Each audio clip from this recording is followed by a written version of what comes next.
و عالمیت احمد مجتبیٰ جناب محمد مصطفیٰ علیہ تحیت و ثنا، آپ کے حضور گوہربار میں ہدیات محبت و عقیدت پیش کرنے کے بعد نہایت ہی واجب الاحترام معزز و مکرم سامعین و حاضرین، السلام علیکم ورحمۃ اللہ وبرکاتہ۔ میری اور آپ کی خوش نصیبی اور بخت فروزی کہ میں اور آپ آج کے یوم سعید میں اللہ کے گھر میں حاضر ہیں۔ اللہ ہماری اس حاضری کو اپنی بارگاہ میں قبول فرمائے اور ہم سب کے لیے اس سعادت کو بخشش و مغفرت کا سبب اور سامان بنائے۔ آمین۔ آج 22 جمادی الثانی ہے اور اس کو نسبت حاصل ہے حضور سیدی و سندی امیر المؤمنین خلیفۃ و بلا فصل حضرت سیدنا ابو بکر صدیق رضی اللہ تعالی عنہ کے ساتھ 22 جمادی الثانی کو ہی آپ کا یوم وصال ہے اور آج بھی 22 جمادی الثانی ہے۔ پچھلے جمعۃ المبارک پر بھی کچھ آپ کی بارگاہ میں عقیدتوں کے خراج پیش کیے، کچھ آج بھی کرتے ہیں، انشاءاللہ ہم اس کے بعد بھی کرتے رہیں گے تا دم حیات۔ جو قرآن مجید کی آیت مقدسہ میں نے تلاوت کرنے کی سعادت حاصل کی ہے، یہ ان آیات میں سے ہے جو حضرت سیدنا ابو بکر صدیق رضی اللہ تعالی عنہ کی شان میں نازل ہوئی۔ 15 آیات ایسی ہیں جو میرے فہم میں ہیں کہ اللہ تعالیٰ نے وہ آیات جناب سیدنا ابو بکر صدیق رضی اللہ تعالی عنہ کی شان میں نازل کی۔ ان میں سب سے بڑی فضیلت اہمیت کی حامل جو آیت ہے وہ یہی آیت ہے، سورہ توبہ کی آیت ہے اور آیت نمبر 40 ہے، جس کے اندر حضرت سیدنا ابو بکر صدیق رضی اللہ تعالیٰ عنہ کی شان کو اور آپ کے مقام کو اور آپ کا جو سفر ہجرت کا وہ واقعہ ہے اس کو، اور پھر 3 دن خاص طور پر جو آپ نے غار ثور میں گزارے حضور علیہ السلام کی قربت میں اور آپ کی معیت میں اور آپ کی سنگت میں، ان کا اللہ تعالیٰ نے اس میں ذکر کیا۔ ابتدائی گفتگو ہم پچھلے جمعۃ المبارک میں سماعت کر چکے ہیں کہ حضرت سیدنا ابو بکر صدیق رضی اللہ تعالیٰ عنہ کس انداز میں آپ کو یہ مقام اور آپ کو یہ شرف اور مجد ملا۔ حضور رسالت مآب صلی اللہ علیہ وسلم کا فرمان ذی شان ہے، یا ابا بکر انت صاحبی فی الغار و صاحبی علی حوض۔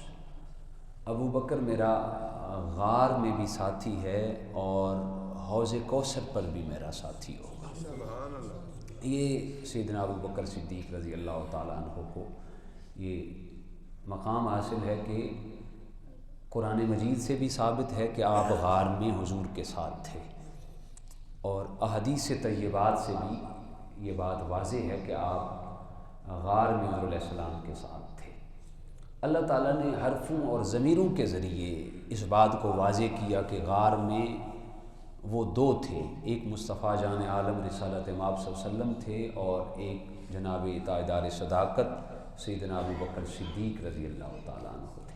وہ ذات جانتی تھی، بعد میں آتے ہیں دانشور قسم کے لوگ جو اعتراض کرتے ہیں پتہ نہیں غار میں کتنے تھے، غار میں 4 تھے، 5 تھے، 1 تھا، 2 تھے، کتنے تھے؟ حالانکہ جو حضرت عیسیٰ علیہ السلام کے اولیاء کا غار والا واقعہ ہے اصحاب کہف کا، اس کے بارے میں لوگ شک میں پڑ گئے، تردد میں پڑ گئے، کوئی کہتے ہیں 5 تھے، کوئی کہتے ہیں 6 تھے، کوئی کہتے ہیں 8 تھے، کوئی کہتے ہیں 4 تھے، لیکن اللہ تعالیٰ نے یہاں پہ حروف کے ذریعے بھی بات کو واضح کر دیا، ضمائر کے ذریعے بھی بات کو واضح کر دیا۔ فرمایا ثان یسنینی، 2 میں سے دوسرا، اذ ہما، یہ بھی تثنیہ کی ضمیر ہے، جب وہ دونوں فی الغار، غار میں تھے، اذ یقولو، جب وہ اپنے ساتھی کو کہہ رہے تھے، 2 میں سے دوسرا یعنی محبوب پاک صلی اللہ علیہ وسلم، کیونکہ غار میں جناب سیدنا ابو بکر صدیق پہلے گئے، اب یہاں پہ یہ پہلے ہو گئے ہیں حضرت ابو بکر صدیق، حالانکہ حضور کی ذات پہلی ذات ہے، باقی ذوات تو بعد کی ہیں، لیکن اللہ تعالیٰ نے یہاں پہ قرآن مجید میں فرمایا ثانی اثنین اذ ہما فی الغار، دو میں سے دوسرا جب وہ دونوں غار میں تھے، تو بات کا پتہ چلتا ہے کہ حضرت سیدنا ابو بکر صدیق پہلے غار میں داخل ہوئے اور حضور علیہ السلام بعد میں غار میں داخل ہوئے۔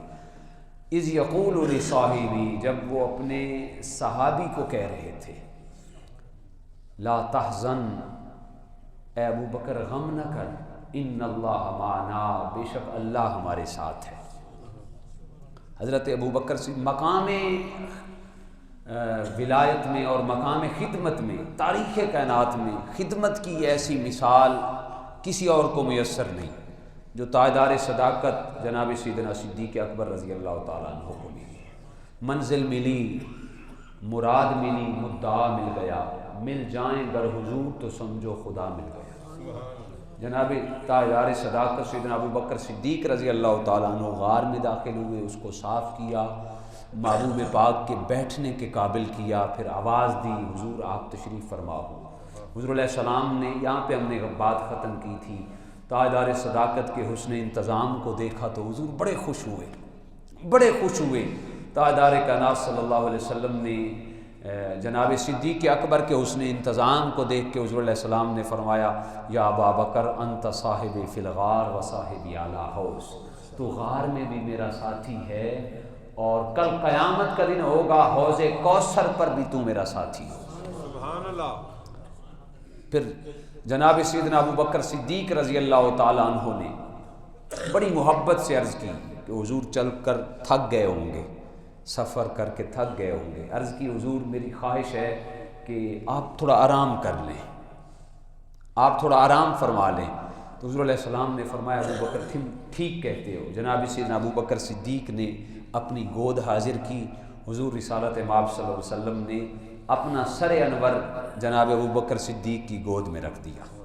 اب یوں سمجھیے کہ رحل صداقت پر مصحف نبوت تشریف فرما، جناب سیدنا ابو بکر صدیق رضی اللہ تعالیٰ عنہ حضور کے چہرے کو دیکھ رہے ہیں، اور پھر 3 دن اور 3 راتیں، ایک تو ہے نا جی 30 پاروں کا قرآن، عملی شکل ہے جس کی، 30 پاروں کا قرآن ہے جس کو آپ پڑھتے ہیں، جس کو میں پڑھتا ہوں، جی کائنات عالم کا ہر بندہ پڑھتا ہے، لیکن ایک قرآن ہے مصطفیٰ کا چہرہ مبارک۔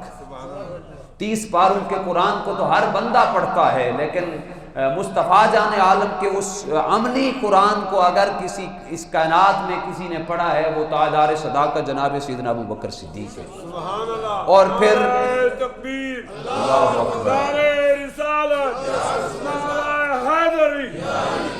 اور پھر وہ قرآن جب تاجدار صداقت کے سامنے تھا، گویا اللہ نے بھی پھر کہہ دیا ہوگا ورتل القرآن ترتیلا، اے ابو بکر اس قرآن کو پڑھ لیکن آہستہ آہستہ پڑھ۔ 3 دن اور 3 راتیں ہم نے آپ کو دے دی۔ سبحان اللہ۔ ورتل القرآن، جناب صدیق اکبر آہستہ آہستہ حضور کے چہرے کی، میں خانوں میں رندوں کی ہر رسم عبادت ہوتی ہے، میں خانوں میں رندوں کی ہر رسم عبادت ہوتی ہے، دل بھر کو بٹھا کے پیش نظر چہرے کی تلاوت ہوتی ہے۔ سبحان اللہ۔ جناب سیدنا کعبہ کو جانے والے کعبہ کو جائیں گے، کعبہ کو جانے والے کعبہ کو جائیں گے، ہم اپنے روئے یار کو کعبہ بنائیں گے۔ جناب صدیق اکبر نے حضور علیہ السلام کو دیکھا، حضور کی زیارت سے مستفیض ہوئے 3 دن اور 3۔ اچھا ادھر سے پیچھے سے وہ 300 جلاد فوجی ابو جال کے وہ بھی طاق میں تھے، اللہ اکبر۔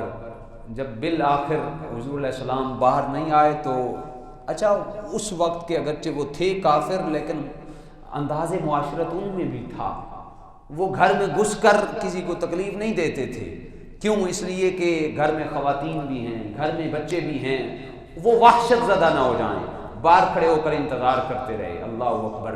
جب صبح کا سپیدہ طلوع ہوا، جناب سیدنا علی المرتضیٰ کرم اللہ وجہ الکریم کو اٹھتا ہوا دیکھا تو ابو جہل نے تمتلا کے پوچھا اے علی حضور کہاں ہیں؟ تو حضرت علی المرتضیٰ نے فرمایا حضور تو چلے گئے۔ ابو جہل نے کہا کہاں چلے گئے؟ حضرت علی المرتضیٰ نے فرمایا جہاں جانا تھا وہاں چلے گئے۔ تو حضرت علی المرتضیٰ سے ابو جہل نے پوچھا انہوں نے کہاں جانا تھا؟ تو حضرت علی فرمانے لگے جہاں وہ گئے ہیں وہاں چلے گئے ہیں، وہیں جانا تھا جہاں پہ گئے ہیں۔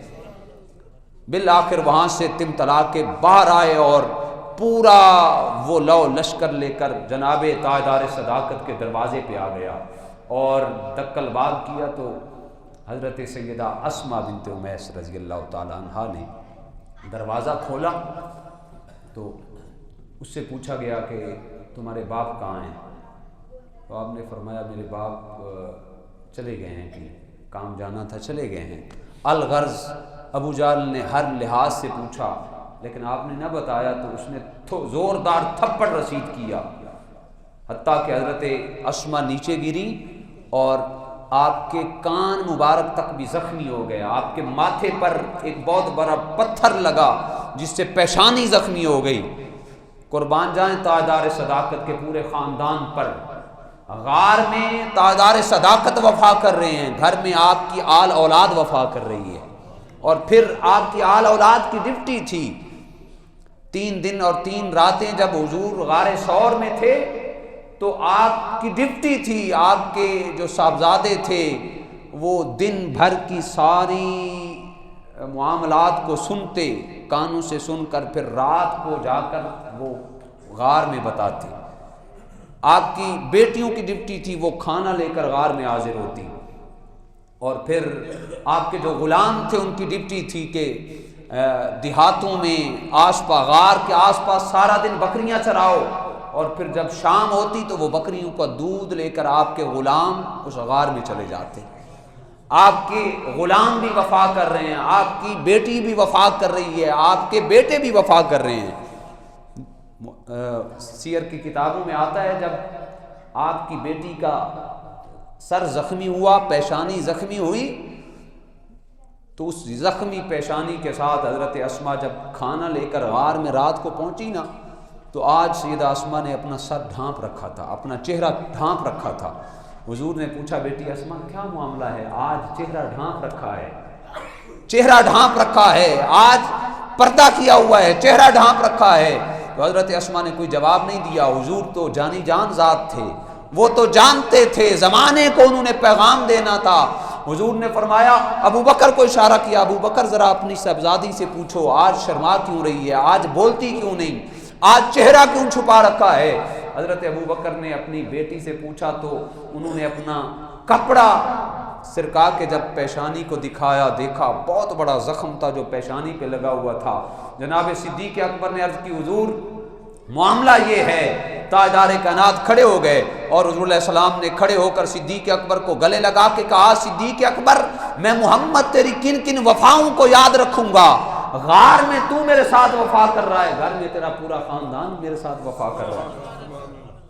اور پھر تاجدار صداقت کو وہ قرب میسر آیا، 3 دن اور 3 راتیں ادھر سے کھوجی بھی پیچھے سے تلاش کرتے کرتے غار کے دہانے آ پہنچے، غار کے دہانے آ پہنچے، ابو جہل بھی ساتھ ہے۔ اس وقت کا وہ ماحول تھا، وہ کھوجی جو کتے ہوتے ہیں ان سے وہ معاملہ فہمی کا ادراک کرتے کہ پیرا پاؤں کی شناس کرتے، وہ بھی تلاش کرتے کرتے غار کی چڑھائی پہ چڑھ آئے۔ اب وہ غار اس زاویے کی بنی ہے کہ اندر بیٹھے اشخاص کو باہر والے سارے نظر آتے ہیں لیکن باہر والوں کو اندر والے نظر نہیں آتے۔ تو سامنے آئے، حتیٰ کہ عبداللہ بن ابی لعین ظالم منافق نے وہاں پہ بیٹھ کے وہ واش روم اپنی قضاء حاجت کو اس سے بھی فراغت حاصل کی۔ تاجدار صداقت نے باہر دیکھا تو ان کے قدم نظر آئے تو حضرت سیدنا ابو بکر صدیق پریشان ہوئے۔ اچھا جب یہ نہیں پہنچے تھے اس سے پہلے اللہ تعالیٰ نے آن واحد میں مکڑی کو حکم دیا، مکڑی جا کے غار کے دہانے پر جالا تن دے، اور کبوتری کو حکم دیا کبوتری جا کر وہاں پہ گھونسلہ بنا اور وہاں پہ انڈے دے دے۔ آنے واحد میں مکڑی نے جالا تن دیا، کبوتری نے گھونسلہ بنا کے انڈے بھی دے دیے۔ ابو جہل ان کو کہتا ہے کہ ظالمو تم مجھے کہاں لے کے آئے ہو، اگر محمد یہاں پہ گئے ہوتے تو یہاں پہ مکڑی جالا ٹوٹ جانا تھا، یہاں پہ گھونسلے نہ بنے ہوتے، یہاں پہ تو کچھ بھی نہیں ہے۔ ادھر سے جناب سیدنا ابو بکر صدیق نے ان کے پاؤں کو دیکھ لیا تو جناب سیدنا صدیق اکبر پریشان ہوئے، آپ کو غم لاحق ہوا، عرض کرتے ہیں بندہ نواز دشمن سامنے ہے، ان کے ہاتھوں میں تلواریں ہیں، اگر یہ آگے آ گئے تو کیا بنے گا؟ حضور علیہ السلام جب یہ جناب ابو بکر صدیق پریشان ہوئے نا، پھر اللہ نے اس بات کو قرآن میں محفوظ کیا، اس بات کو ریکارڈ کے طور پر قرآن میں محفوظ کیا، اور پھر زمانے والوں کو عملی طور پر پیغام دیا، زمانے والوں مصطفیٰ کے صحابہ اس ذات اور اس شخصیت کے مالک ہیں۔ جب صادق اور مصدق کے درمیان، صادق اور صدیق کے درمیان جو بھی گفتگو ہوئی، اللہ نے اس کو قرآن کا حصہ بنایا۔ ثانی اثنین اذ ہما فی الغار، دو میں سے دوسرا جب وہ دونوں مزار غار میں تھے، اذ یقول لصاحبہ، جب وہ اپنے صحابی کو کہہ رہے تھے، لا تحزن، ابو بکر غم نہ کر، ان اللہ معنا، اللہ ہمارے ساتھ ہے۔ اللہ اکبر۔ میں یہاں پہ رکتے ہوئے تھوڑا اس قرآن پاک کی اس آیت کی تفسیر کرنا چاہتا ہوں۔ فرمایا ابو بکر غم نہ کر، اللہ ہمارے ساتھ ہے۔ ایک ہوتا ہے خوف، ایک ہوتا ہے غم۔ قرآن مجید میں بڑی بڑی جگہ پہ استعمال ہوا۔ قرآن پاک کی آیت ہے لا خوف علیہم ولا ہم یحزنون، جو اللہ کے نیک بندے ہوتے ہیں نہ انہیں کوئی خوف، کسی قسم کا خوف ہوتا ہے اور نہ ہی کسی قسم کا غم ہوتا ہے، آخرت میں وہ غمگین نہیں ہوں گے۔ جو قرآن میں خوف اور غم آپس میں ساتھ ساتھ استعمال ہوتے ہیں۔ اللہ اکبر۔ جناب سیدنا موسیٰ کلیم اللہ علیہ السلام کا وہ واقعہ بھی قرآن میں ہے، جب آپ کا سامنے جادوگر کے سامنے مقابلہ ہوا تو آپ نے اپنا ڈنڈا مبارک، عصا مبارک نیچے پھینکا، وہ سانپ بن گیا، اور پھر جناب موسیٰ علیہ السلام کو تھوڑی سی خوف محسوس ہوا تو اللہ پاک نے فرمایا لا تخف، موسیٰ خوف نہ کر، موسیٰ خوف نہ کر۔ لیکن یہاں پہ اللہ تعالیٰ نے جناب ابو بکر صدیق کو یہ نہیں کہا حضور نے لا تخف، اے ابو بکر خوف نہ کر، بلکہ یہاں پہ فرمایا لا تحزن، غم نہ کر۔ مفسرین اس کی تفسیر فرماتے ہیں خوف اور ہوتا ہے، غم اور ہوتا ہے۔ جو خوف ہوتا ہے وہ اپنی ذات کے متعلق ہوتا ہے، اور جو غم ہوتا ہے وہ دوسری ذات کے متعلق ہوتا ہے۔ قربان جائیں تاجدار صداقت کی عزت اور عظمت پر، آپ کے مقام معیت پر، کہ آپ غار میں جب ننگی تلواریں چمک رہی تھیں، اپنے آپ کو موت کے منہ میں دھکیل رہے تھے، زمانے کو یہ اللہ نے پیغام دیا، اس گئے گزرے وقت میں جب موت سامنے منڈلا رہی تھی، ابو بکر کو اپنی ذات کا خوف نہیں تھا، ابو بکر کو غم تھا تو مصطفیٰ جان عالم کی ذات کا غم تھا، کہیں کوئی ایسا نہ ہو حضور کو کوئی نقصان نہ پہنچا دے۔ اپنی ذات کا کوئی خوف نہیں تھا، اپنی ذات کے متعلق خوف ہوتا ہے اور دوسرے کے لیے غم ہوتا ہے۔ تاجدار صداقت کو حضور علیہ السلام کی ذات کے متعلق غم تھا، اگر دشمن نے دیکھ لیا تو کیا کیا جائے گا؟ حضور علیہ السلام نے جب جناب ابو بکر نے فرمایا نا وہ سامنے نظر آ رہے ہیں، تو حضور علیہ السلام نے فرمایا اے ابو بکر غم نہ کر، لا تحزن، غم نہ کر، ان اللہ معنا، بے شک اللہ ہمارے ساتھ ہے۔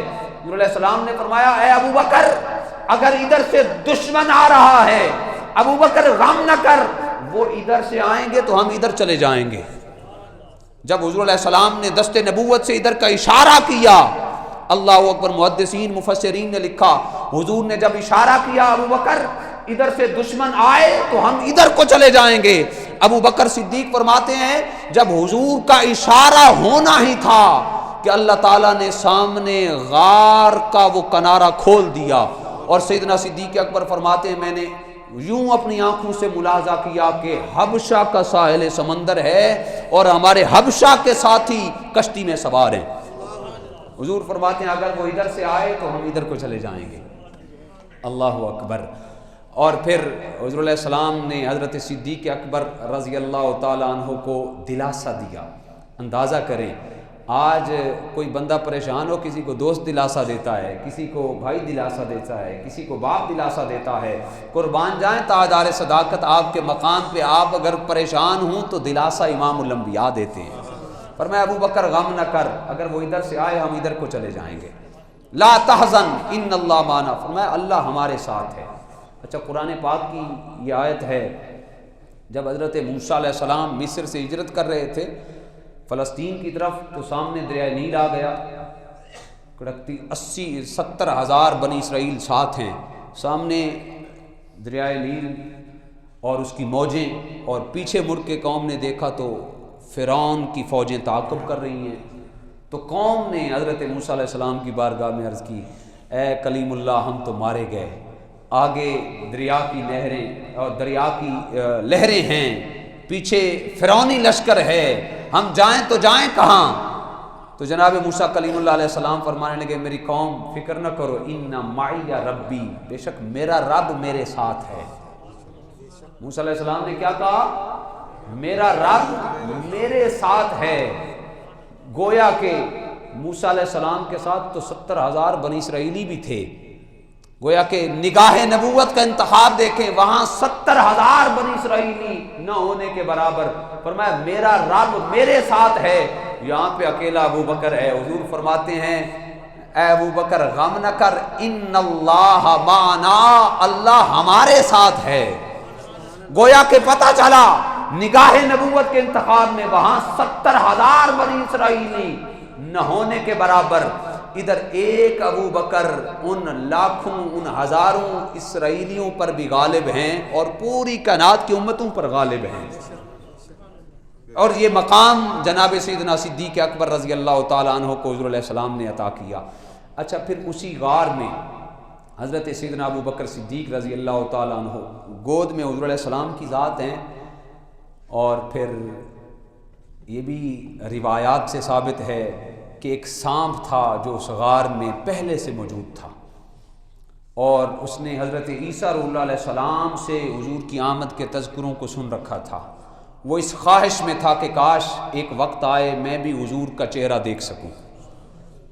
اس نے آس پاس جب حضور علیہ السلام کی نبوت کی خوشبو کو محسوس کیا تو اس نے کہا کہ آج مقدر یاوری کریں گے، آج دیدار ہو جائے گا۔ اس نے ہر طرف سے چکر لگائے لیکن دیکھا کہ سارے سوراخ بند ہیں۔ ایک سوراخ جس پہ جناب سیدنا ابو بکر صدیق نے ایڑی رکھی ہوئی تھی، اس سوراخ پہ آیا اور جناب ابو بکر صدیق رضی اللہ تعالیٰ عنہ کی ایڑی پہ اس نے ڈنگ مارا۔ اچھا، تبھی تقاضا ہے بندے کو کوئی چیز ہو تو بندہ پیچھے کرتا ہے یا دباتا ہے؟ کیا خیال ہے؟ ایک سوراخ تھا، سوراخ کی جناب میں نے اپنے خود بتاؤں کہ ایڑی رکھی ہوئی تھی، پیچھے سے کسی نے مجھے ڈس لیا یا کوئی معاملہ تھا تو میں پیچھے کروں گا یا آگے کروں گا؟ تبھی تقاضا بھی یہی ہے، نفسیات کے ماہرین بھی یہی کہتے ہیں بندہ پیچھے کو کرے گا، قربان جائیں تاجدار صداقت۔ سانپ نے ڈنگ مارا، صدیق نے ایڑی دبا دی کہ دشمن ہے کہیں محبوب پہ حملہ آور نہ ہو جائے۔ وہ ڈنگ مارتا رہا، صدیق اکبر ایڑی دبا کے رکھتے رہے۔ اللہ اکبر۔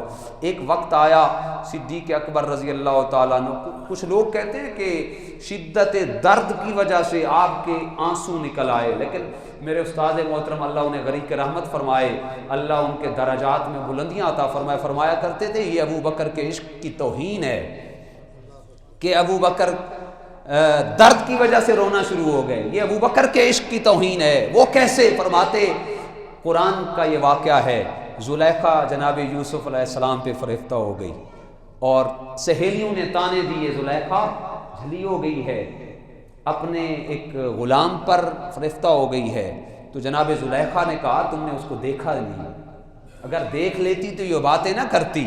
پھر جناب یوسف علیہ السلام کو دکھایا گیا، ان کے ہاتھوں میں چھریاں دی گئیں اور جناب یوسف علیہ السلام کو گزارا گیا۔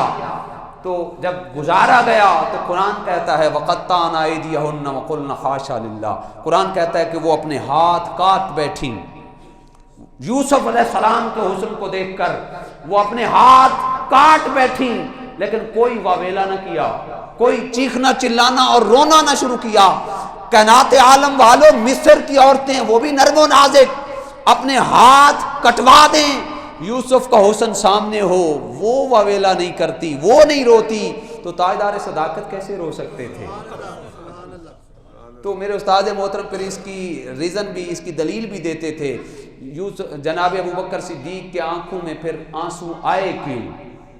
وہ فرماتے تھے کہ جناب سیدنا ابو بکر صدیق تو اپنے مقدر پر رشک کر رہے تھے واہ اللہ تو نے مجھے کیسا نصیب دیا ہے، سانپ ڈس ڈس کر تھک گیا ہے، زہر میرے پورے جسم میں سرایت کر چکا ہے، کہیں اسی زہر کی وجہ سے اگر موت آ گئی تو واہ اللہ تو نے کیسا نصیب دیا ہے، اگر مجھے اس وقت موت آ گئی گود میں مصطفیٰ جان عالم کا چہرہ ہے، کل قیامت کا دن ہوگا مجھے اس انداز میں اٹھایا جائے گا کہ میری گود میں رسالت مآب کا سر ہوگا۔ حضرت ابو بکر کے تو خوشی کے آنسو تھے، آنسو حضور کے چہرے پہ آئے تو اللہ نے بھی فرمایا آج میں ان آنسو کی بھی قیمت لگانا چاہتا ہوں، یہ آنسو آج نیچے نہیں گرنے چاہیے۔ النظر الی وجہ رسول اللہ، ابو بکر کی خواہش مصطفیٰ کا چہرہ، آنکھیں میری، آج ہم ان آنکھوں کی قیمت لگانا چاہتے ہیں۔ واہ ابو بکر قربان جائیں جو مقام صحابہ پر علی المرتضیٰ کی آنکھوں میں یا خیبر میں علی المرتضیٰ کی آنکھوں پہ آنسو لگ رہے تھے، لعاب لگ رہا تھا، ابو بکر کی آج ایڑی پہ حضور کا لعاب لگ رہا ہے، آنسو نیچے گرے تو اللہ نے ان کی قدر قیمت یہ لگائی، وہ آنسو زمین پہ نہیں گئے، پتریلی زمین پہ نہیں گئے، وہ آنسو حضور کے رخ زیبا پہ گئے۔ اللہ اکبر، رخ آنسو جب گرے رخ مہتاب پر، اللہ اکبر، حضور علیہ السلام کی آپ نے آنکھیں کھولی، فرمایا اے ابو بکر روتے کیوں ہو، کس چیز نے تمہیں رلا دیا ہے؟ عرض کی حضور اچھا ایسا بھی ہوتا ہے ہنگامی صورتحال میں بندہ آداب و احترام کا کوئی لحاظ نہیں رکھتا، ہنگامی صورتحال ہو تو بندہ نہ ہی نام کا پورا لحاظ رکھتا ہے نہ ہی کچھ ایسا۔ جناب سیدنا ابو بکر صدیق اس ہنگامی حالت میں جب حضور علیہ السلام نے پوچھا ابو بکر کیا ہوا تو سیدھا سا کہہ سکتے تھے ندق تو یا رسول اللہ ڈس لیا گیا ہوں، سانپ نے ڈس لیا ہے۔ اس ہنگامی صورتحال میں میرے اور آپ کے ساتھ کوئی ہنگامی صورتحال ہو جائے تو کیا آپ القابات کا خیال کرتے رہیں گے؟ حضرت علامہ مولانا فلاں فلاں علامہ صاحب ایسا کر لیں، علامہ صاحب ایسا کر لیں، نہیں، ہنگامی صورتحال میں کہ بچا کے اس طرح بندہ ہنگامی صورتحال میں کوئی ایسا کام کرتا ہے۔ اس ہنگامی صورتحال میں بھی جب حضور نے پوچھا ابو بکر کیا ہوا تو کہہ سکتے تھے ندق تو سانپ نے ڈس لیا ہے۔ اس ہنگامی صورتحال میں بھی جمیع محدثین اور سیرت نگار لکھتے ہیں، صدیق اکبر عرض کرتے ہیں فدا کا ابی و امی یا رسول اللہ ندق تو، یا رسول اللہ یہ تو ایک سانپ ہے اس نے مجھے ڈس لیا ہے، یہ تو میری ایک جان ہے، یا رسول اللہ میرا مال بھی آپ پہ قربان، میری جان بھی آپ پہ قربان، میری اولاد بھی آپ پہ قربان۔ فرماتے ہیں فدا کا ابی و امی، یا رسول اللہ میری تو ایک جان ہے، میرے ماں باپ آپ پر قربان ہوں، مجھے سانپ نے ڈس لیا ہے۔ لیکن ہنگامی صورتحال میں بھی اپنے عقیدے کو سامنے رکھا۔ حضور علیہ السلام نے فرمایا ابو بکر لاؤ ایڑی مجھے دکھاؤ۔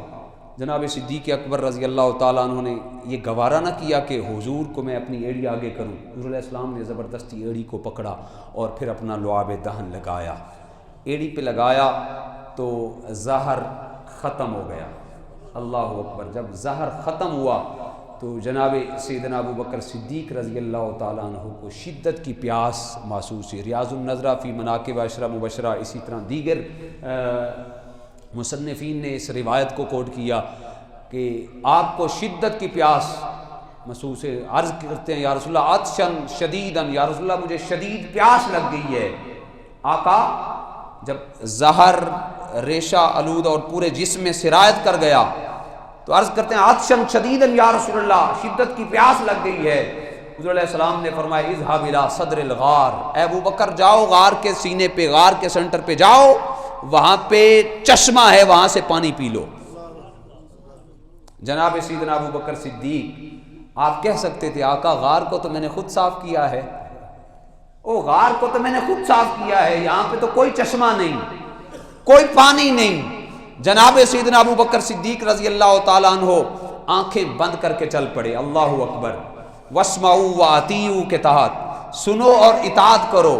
گویا کہ سیدنا صدیق اکبر رضی اللہ تعالیٰ عنہ نے یہ پیغام دیا کائنات عالم کو، فرمایا مصطفیٰ کی محبوب کی بات کو سن کر سوچ میں پڑ جانا یہ ایمان کی کمزوری ہے، مصطفیٰ کے حکم کو سن کر بغیر تأمل کے عمل کر گزرنا یہ سیدنا صدیق اکبر کی سنت ہے۔ سبحان اللہ، سبحان حضرت سیدنا صدیق اکبر نے حضور سے سنا تو فوراً چل پڑے غار کے دہانے۔ جب غار کے دہانے پہ پہنچے دیکھا پانی کا چشمہ ابل رہا ہے، پانی چشمہ ابل رہا ہے۔ جناب سیدنا صدیق اکبر جب چلے، اللہ پاک نے فرشتوں کو حکم دیا، ان اللہ تعالی ملک الملائکہ بانہار الجنہ، فرمایا اے فرشتوں میرے محبوب کا یار آنکھیں بند کر کے یقین اور تیقن کے ساتھ چل پڑا ہے، اس کو پیاس کی شدت ہے، اے فرشتوں جلدی کرو جنت کی نہر کوثر کا، حوض کوثر کی ایک نہر کا کنیکشن غار کے سرے کے ساتھ جوڑ دو، کہیں محبوب کے یار کے عشق میں کوئی کمی نہ آئے۔ جناب سیدنا صدیق اکبر گئے، پانی پیا، پانی پی کے واپس آئے، اچھا پانی پینا تھا پی لیا، سو بات ختم ہو گئی۔ لیکن حضور علیہ السلام نے آتے ہی پوچھا ابو بکر پانی پی لیا ہے؟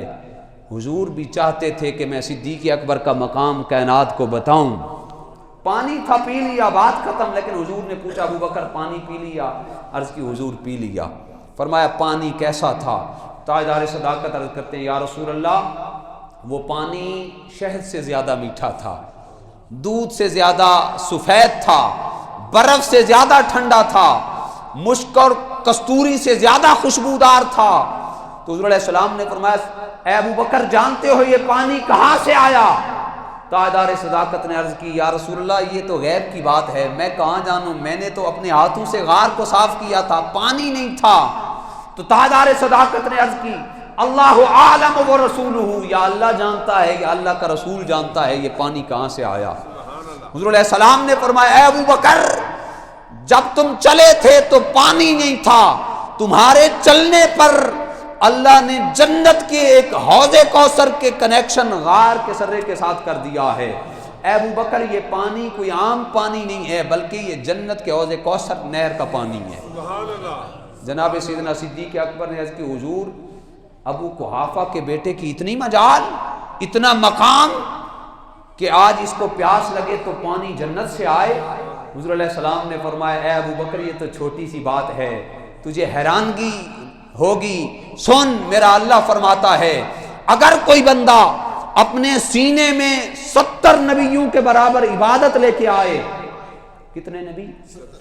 70 نبیوں کے برابر اگر کوئی بندہ اپنے سینے میں عبادت لے کے آئے، اللہ فرماتا ہے اگر سینے میں اے محبوب تیرے یار کا عشق نہ ہو میں اس پر جنت حرام کر دوں گا۔ بخشا وہی جائے گا جنت میں، وہی جائے گا جس کے سینے میں ابو بکر کا پیار ہوگا، جس کے سینے میں ابو بکر کا عشق ہوگا، جس کے سینے میں ابو بکر کی محبت ہوگی۔ قربان جائیں تاجدار صداقت کی عزت اور عظمت پر جن کے بارے میں حضور علیہ السلام نے فرما دیا کہ میں نے ابو بکر تم سے بڑھ کر کوئی وفادار نہیں دیکھا، تم سے بڑھ کر کوئی ایماندار نہیں دیکھا، چاہے ایمان کا معاملہ ہو، چاہے وفا کا معاملہ ہو، چاہے عشق کا معاملہ ہو۔ حضور علیہ السلام نے جناب سیدنا ابو بکر صدیق کو ہر وقت اپنے ساتھ رکھا۔ آج 22 جمادی الثانی ہے اور 22 جمادی الثانی کو ہی تاجدار صداقت جناب سیدنا ابو بکر صدیق رضی اللہ تعالیٰ عنہ کا یوم وصال ہے۔ اپنی توفیق کے تحت حسب استطاعت آج ہر بندہ جناب سیدنا ابو بکر صدیق کی یاد میں مختصر سی گھر میں جدھر بھی مرضی محفل کا انعقاد کرے، ان کو خراج عقیدت و محبت پیش کرے۔